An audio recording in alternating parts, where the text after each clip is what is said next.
Let's go to Revelation 10.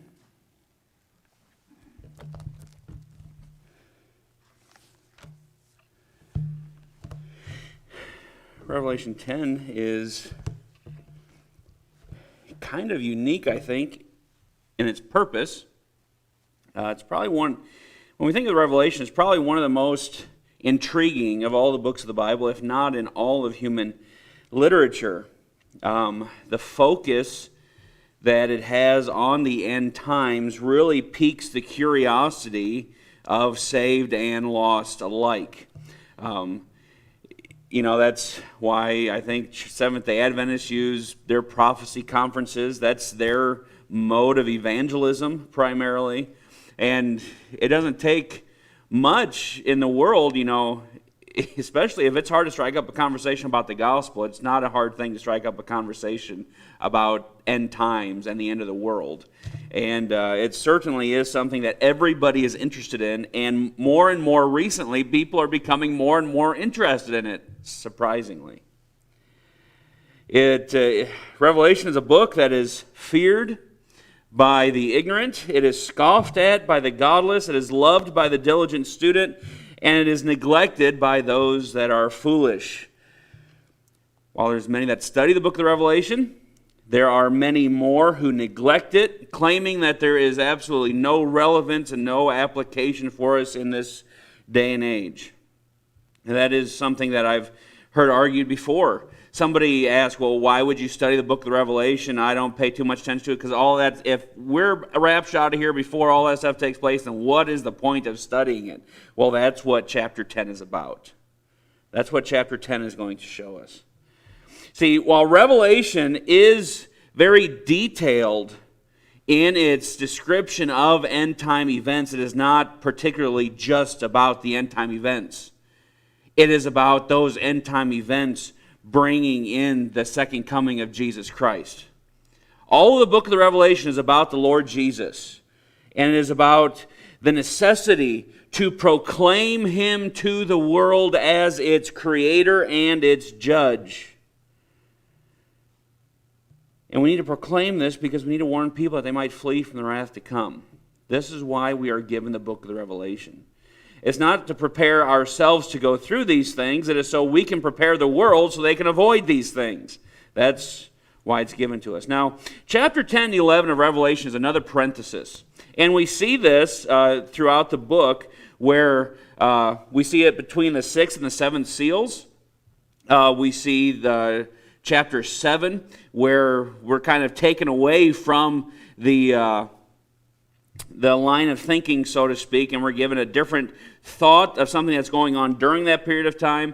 Now we're taken again here between the sixth and the seventh trumpet. We have another parenthesis in chapter 10 and 11, and then when we get a little bit farther on, between the sixth and the seventh vial of Revelation, we will also have another very brief, but it's there, a parenthesis. And one of the interesting things to note is that all three sets of judgments have kind of a division of 4 and 3. You have the first 4 of the judgments that are very much alike in the way that the way the judgment is carried out. There's a lot of similarity between the first four. But then the last 3, they are different, altogether different from the previous 4. For instance, in the first, second, third, and fourth seals, you have judgments taking place upon the earth, but then when you get to the fifth, sixth, and seventh seal, they're a lot different in the way that they look, the things that they talk about in the time period that they discuss. So I think that's kind of interesting, but there's also something interesting too, is that when you look at the 7 churches, and I don't know if there's any correlation between these or if it's just the way my kooky mind works, there is also a 3 and 4 division among the churches, only it's reversed. The first 3 churches are separated from the last 4. Just an observation. I don't know if there's anything with that or to that, but just something to note. But in this chapter, it's going to become apparent, and it's going to be emphasized. The purpose of this book is Christ is coming to judge the world. And we see how we are to make application with this news here. Now, I want us to notice two things here in this chapter. I want us to notice the purpose. The purpose of the book of Revelation is discussed here, and also how we are to respond to this teaching. So let's look at the purpose first. And the purpose is going to be illustrated with this mighty angel that comes down from heaven. Notice in the first 3 verses, John says, "And I saw another mighty angel coming down from heaven, clothed with a cloud, and a rainbow was upon his head, and his face was as it were the sun, and his feet as pillars of fire. And he had in his hand a little book open, and he set his right foot upon the sea, and his left foot upon the earth, and cried with a loud voice." Now this is pretty interesting. And if you look at any number of commentaries, you're going to find kind of 2 main views of who this angel is. One side is going to say, well, this is another picture of Jesus Christ. The other side is going to say that this is an angel. Now, I'm not going to argue too much other than to say that I don't think it's Jesus Christ. And I had to change my thinking on this over the course of the week while I was looking at this, because initially it looks like this reference to him being an angel could be similar to the Old Testament reference to the angel of the Lord or the angel of God. And that made a lot of sense to me. But then as I got to looking at it, there's some reasons that it can't be Jesus Christ. First, notice that it specifically says he is an angel. Jesus in the New Testament is not referred to as an angel. This would be the only place that he's referred to as an angel. Or at least, I guess you could say after his birth anyway. But another thing is it says that I saw another mighty angel. Now this is maybe a minor detail, but in the Greek there's 2 words for another. There is allos and heteros. The word allos means it is another of the same kind. Heteros means it is another of a different kind. So if I said that I want another soda, if I'm drinking Coke and I say I want a soda, it would be allos because I'm wanting another Coke. But if I say I want another is in something different, I don't want another soda, but I want another tea. I want another drink as a tea, then that would be heteros because it's a different drink. The word that's used here for another is allos, meaning that it is another of the same kind. Now, when you consider the context here, the context of this is he has been going through the 7 trumpet judgments, all of which are sounded by angels. And we know that angels are heavenly, created beings. And so if this was Jesus, then he is linking Jesus to created beings. And we know that Jesus is not a created being. He's God. He's the creator of all things. And so when he says it's another angel, it's another of the same kind as those that were before. The only difference is this one is a mighty angel. He is a stronger angel. Also, if it was Jesus, if you look at verse number 6, this wouldn't really make a whole lot of sense. And swear by him that liveth forever and ever, who created heaven and the things that therein are, and the earth and things that therein are, and the sea and the things which are therein, that there should be time no longer. So here is this angel. If this was Jesus, he is having to make an oath. And he's swearing by the Creator, which would be himself. Which he has done before, but this would be a really strange context for that. And so Revelation is about Christ, but it is the announcement of judgment upon the world that has rejected him, and that is exactly what this angel is doing. He is making a declaration against the world. He is making a declaration of judgment. He is in anticipation of the 7th trumpet that is about to sound, the 3rd woe, that is going to be worse than the others when Jesus Christ actually comes back and pours out his wrath. This is the anticipation.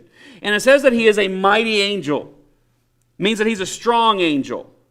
Now, I don't know how strong the different ranks of angels are, but this one is obviously noted as being stronger than most. And if we go back to chapter 5, I think we see him again. I think we see this same angel several times in the book of Revelation. In chapter 5, you remember, we have God sitting on the throne, and in his right hand is a book that is sealed with 7 seals. Verse 2 says, "And I saw a strong," or a mighty angel, "proclaim with a loud voice, 'Who is worthy to open the book and to loose the seals thereof?'" This is the angel that in chapter 8 is beside the altar of incense that takes the golden censer and casts it to the earth. We see him again in Revelation chapter 18. "After these things I saw another angel come down from heaven, having great power, and the earth was lighted with his glory. And he cried mightily with a strong voice, saying, 'Babylon the great is fallen, is fallen.'" In Revelation 18:21, "And a mighty angel took up a stone like a great millstone and cast into the sea, saying, 'Thus with violence shall that great city Babylon be thrown down.'" So this is a powerful angel. We don't know exactly who he is. He's not named. Some people speculate that he might be Michael, but it doesn't say for certain. Could be. But he is a powerful angel. It is evident that he stands in the very presence of God, and he is responsible to deliver a message, but not just any message. See, I kind of got to thinking maybe this is Gabriel, because he's coming to deliver a message. But Gabriel delivered good messages about Christ coming the first time. This is a very bad message that's being delivered. I don't think it's Gabriel. But this is a message of judgment that he's responsible to deliver. And notice how he's dressed. He is clothed with a cloud. His clothing is heavenly glory, but the clouds are often associated with judgment. Remember, Jesus makes mention of this in Matthew 24, that when the Son comes, he's going to come in the clouds with power and great glory. He's coming in judgment. He is also standing there, and he has a rainbow on his head. That's really kind of an interesting imagery to think of. But if his clothing is that of judgment, representing judgment, then this would be the good balance to it. Because the rainbow pictures God's covenant promise to Noah that he would not destroy all flesh. Which brings us right back again to the words of Jesus that except those days should be shortened, there should no flesh be saved, but for the elect's sake, those days will be shortened. And so this is a declaration here. Though we see judgment throughout the book of the Revelation up to this point, though there has been a great loss of life, half the population has been removed from the earth, at least half. We also see that God remembers his mercy and that he is going to spare his elect during this period of time. And notice his face is as the sun shining. Remember in Exodus 34 when Moses had spent time in the presence of God as he's getting the tables of the 10 Commandments? As he comes down from the mountain, the people notice something about him. His face shone with glory. Because he's been in the presence of God, and somehow that glory just kind of absorbs into Moses' skin. And Paul tells us in, I think it's 2 Corinthians chapter 3, that the glory was so great that the people could not even look at him. So they had to put a veil over his face. This indicates that this angel at least spends a great deal of time in the direct presence of God. His feet are as pillars of fire, which again is another picture of judgment. And verse number 2 here, notice this. It says, "And he had in his hand a little book open." Now this is really interesting. Why didn't he just say a little book? Why did he specifically mention that this book is standing open? Where else have we seen a book in Revelation? See, the truth of the matter is that this is a book that is now opened. But I think this is a book that was previously closed, that no one could open it or look on it, except for one who was found worthy. We see this book in chapter 5. I think it's a seven-sealed scroll, the seven-sealed book, that in essence those seals encompass all the judgments of the Revelation. By this point, all the seals have been opened, have been broken. This book is now opened. It is now able to be read. The contents of it are now able to be viewed. This is the title deed that can now be read, and everything that is necessary for Christ to come and to reclaim what is rightfully his is now open. Basically, what John sees here in the angel's hand is the entire message from chapter 6 through chapter 19 of the Revelation. It is all the judgments that are contained in it. And as we said at the beginning, this whole event is in anticipation of something. If we look over to chapter 11, in chapter 11, this is still somewhat the message of the angel. Because if you notice here in verse number 3, and I will give power unto my 2 witnesses, and they shall prophesy 1,260 days clothed in sackcloth. This is still the same conversation going on. Chapter 11 doesn't really separate from it. It's a continuation of what's been going on. But notice in verse 14, it says, the second woe is past. Behold, the third woe cometh quickly. And the 7th angel sounded, and there were great voices in heaven, saying, the kingdoms of this world are become the kingdoms of our Lord and of his Christ, and he shall reign in the earth, reign forever and ever. This is the anticipation. This is what he's looking forward to. This angel has come in order to proclaim, look, the end is now. And so he has this open book. It's an anticipation of Christ claiming what is rightfully his. The angel stands with 1 foot on the land, with 1 foot on the sea. It's a declaration that, as Psalm 24:1 says, that the earth is the Lord and the fullness thereof. He is claiming that everything belongs to God. He is making a declaration. We're taking it all back. Right now. We're taking it back. You know, in ancient times, kings, when they went in and they conquered a people, they would take their foot and they would put it on the neck of the person that they conquered, and then they would stand as they proclaimed their victory. They would raise one hand to the sky, and this is exactly what we see. Notice here in verse 3, it says, he cried with a loud voice as when a lion roareth, and when he had cried, 7 thunders uttered their voices.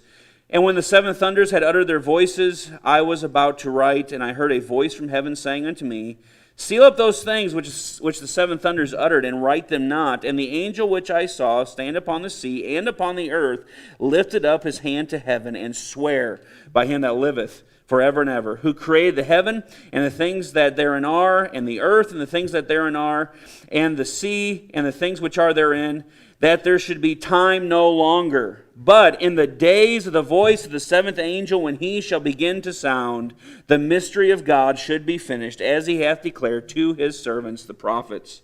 So he cries with a loud voice, and what he cries is actually mentioned in verse 6 and 7, is what he actually cries.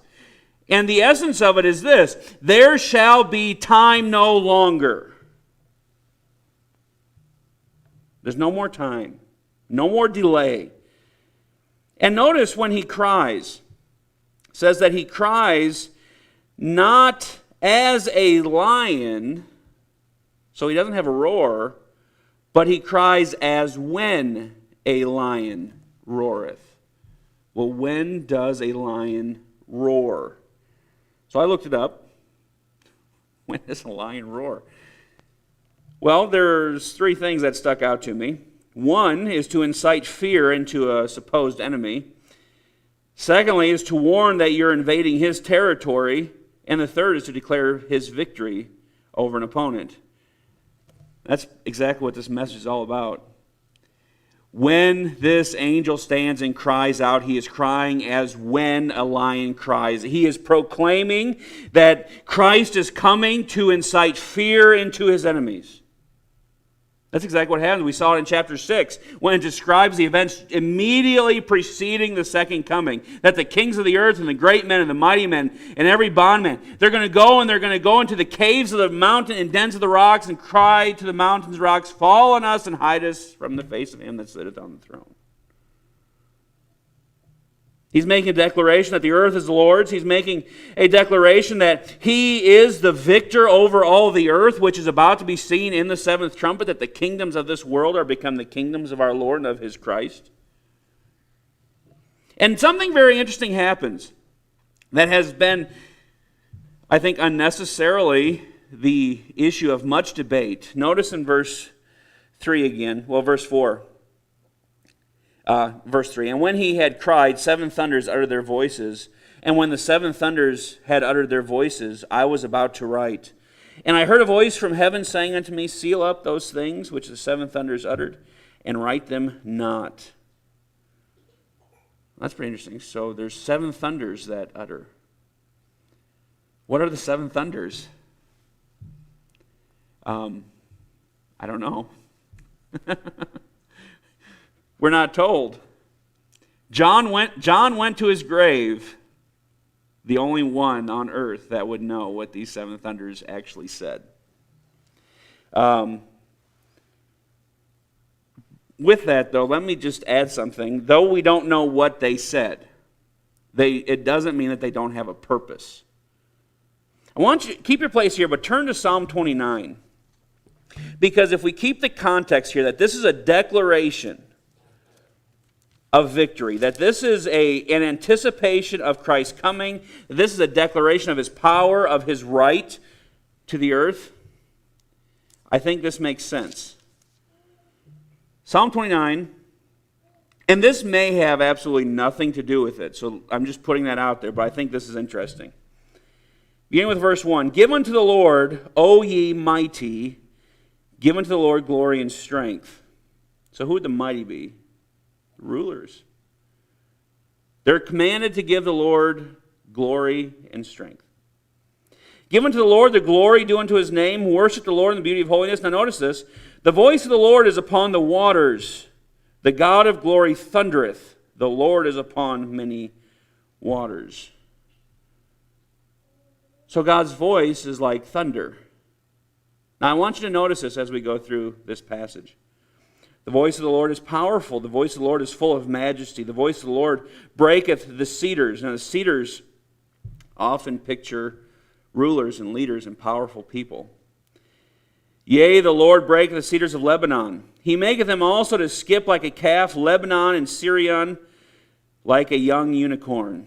The voice of the Lord divideth the flames of fire. The voice of the Lord shaketh the wilderness. The Lord shaketh the wilderness of Kadesh. The voice of the Lord maketh the hinds to calf, and discovereth the forest. And in his temple doth every one speak of his glory. The Lord sitteth upon the flood. Yea, the Lord sitteth king forever. The Lord will give strength unto his people. The Lord will bless his people with peace. Now, if you didn't notice, there are 7 times that it mentions the voice of the Lord there, and the voice of the Lord is declared to be thunder. Now, this is just speculation. We don't know what they said, and John is told to seal them up. Don't write down what they said. And I think the reason John is told to seal them up is because they're not part of the heptadic judgment sequence. They're not part of the 7 judgment events. This isn't a judgment, because we have 7 seals, 7 trumpets, 7 vials. These 7 thunders are not part of that sequence. They are a declaration of God's glory and his majesty. They are a declaration of his power to reclaim the earth. It is a declaration that is the Lord that sits as the king. We can look around and we can ask, and it's not hard to do, especially today. We can look around and we can see everything that is going on, and we ask the same question believers have been asking for millennia. How long can this go on and God not do anything? How long can sin continue to go on? How long can injustice go on? How long is Satan going to be allowed to have his way? How long before God steps in and does something? Well, this is exactly what this angel is answering.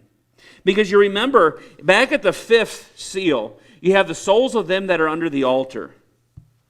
And they are martyred saints. They are crying out, how long, O Lord, holy and true, dost thou not judge and avenge our blood on them that dwell on the earth? And what are they told? They're told, you must wait for a little season. You must rest a little season.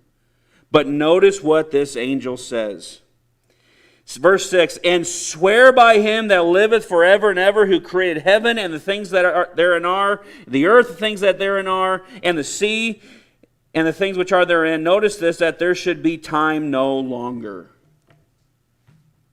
Not that there's going to be an elimination of time, because we still have the 1,000-year reign of Christ that's to come after this. So it's not talking about time in that sense. But there's not going to be any more elapsing of time from this very moment when this declaration is made to the time that the seventh trumpet is sounded. There is not going to be any more time. There's not going to be any more delay. From this point forward, Christ is coming back to take full vengeance upon all the enemies of what is right.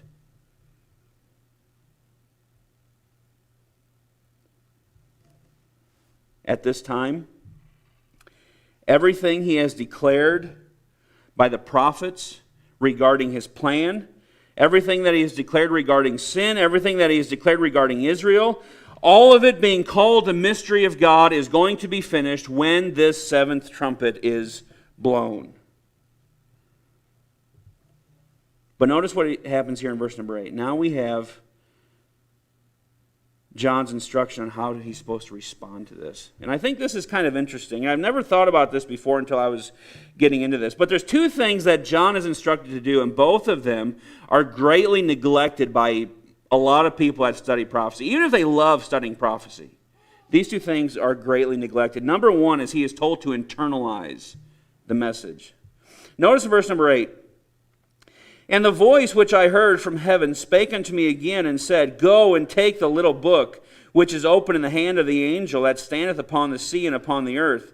And I went unto the angel, and said unto him, Give me the little book. And he said unto me, Take it, and eat it up, and it shall make thy belly bitter, but it shall be in thy mouth sweet as honey. And I took the little book out of the angel's hand, and ate it. And it was in my mouth sweet as honey. And as soon as I had eaten it, my belly was bitter. This little book, probably being the seven-sealed scroll, either way, it is a declaration of judgment. It is judgment that is written in this book. John is told to take it, to eat it, to internalize it. Same thing happens to Ezekiel. In Ezekiel chapter 2, verse 9 and 10, Ezekiel says, And when I looked, behold, an hand was sent unto me, and lo, a roll of a book was therein. And he spread it before me, and it was written within and without. And there was written therein lamentations and mourning and woe. And we find in chapter 3, when he finally eats it, it is in his mouth sweet as honey, but later on it causes bitterness of soul. This is exactly what the message of Revelation is. It is bittersweet for the believer.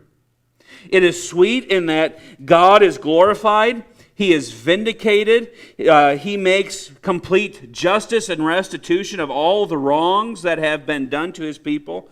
But it is very bitter reality to consider all the carnage that is going to take place on this earth because man has rejected the Christ that died for them. You know, prophecy is not something that we're to read or hear and then forget.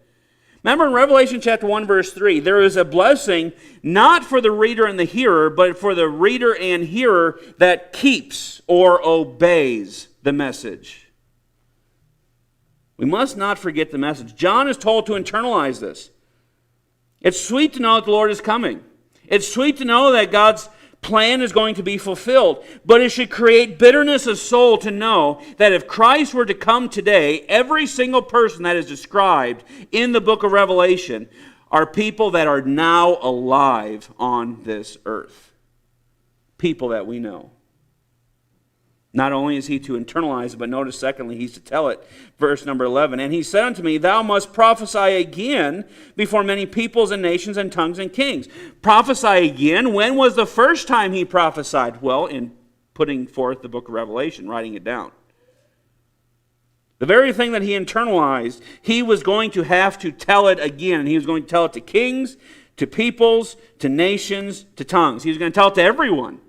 No one was going to be left out of this. You know, this has always been the character of prophecy, to tell people. Enoch, in Jude chapter Jude verse 14 and 15.